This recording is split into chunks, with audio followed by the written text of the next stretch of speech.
Agnes Gongsubo was born on August 26, 1910 in Skopje, Macedonia. When she was 5 years old, she made her first communion, and when she was only 6, she was confirmed. Her father was a wealthy businessman and brought home lots of money. They owned multiple homes, but sadly, when she was only 8 years old, he died. They lost many of their possessions and had to lose one of their homes. However, Agnes's mother was a very religious, loving person and often welcomed the less fortunate into their home. This provided a wonderful example for Agnes, who would later be known as Mother Teresa. When she was 18 years old, she moved to Ireland to join the Institute of the Blessed Virgin Mary. There, she made her first professional vows in May 1931 and took the name Sister Mary Teresa, Teresa being in honor of Saint Thérèse de Lisieux, patron saint of missionaries. She was assigned to the Loreto and Tali, or St. Mary's School for Girls. There, she taught history and geography and later became the principal.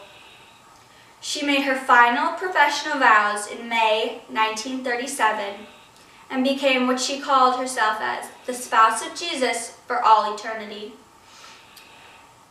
She, however, moved from Ireland in 1948 when she saw Jesus in a vision, telling her to start a missionary to spread his influence throughout the world.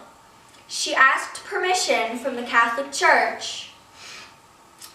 While she was waiting, she moved to Calcutta, India, and seeing as how she had brought no earthly possessions from Ireland, she had to beg for things such as food and blankets.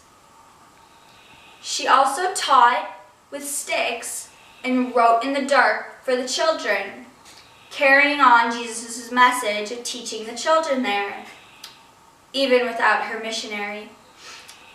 Finally, after 2 years, she got permission and started what she called the Missionaries of Charity. She started them for a warm, loving home for the homeless, the hungry, and the crippled, the unwanted, the unloved, and the uncared for throughout society.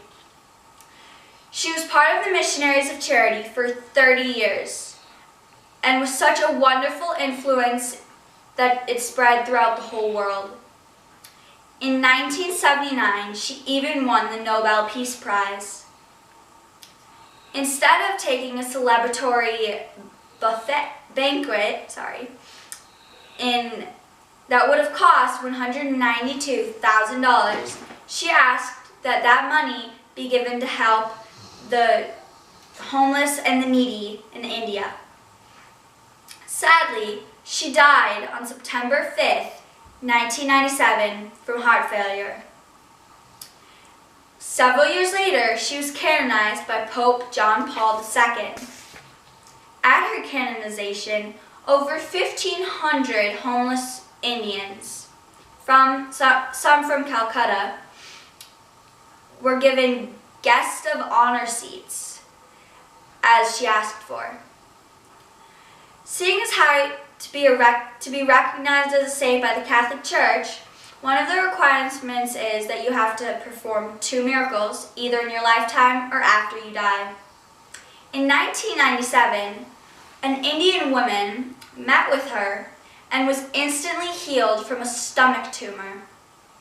And in 2008, 11 years after she died, a Brazilian man prayed to a relic of her and was healed from numerous brain tumors that nearly would have killed him. Behind me are my 2 props. This is a trifold poster highlighting some very important parts of my speech that I thought were very striking. My second prop is a rosary, seeing as how Mother Teresa was very devoted to God and to Mary, and she loved them with all her heart. She often prayed the rosary several times a day. This is my Saint Book poster offering additional information on Mother Teresa. Thank you.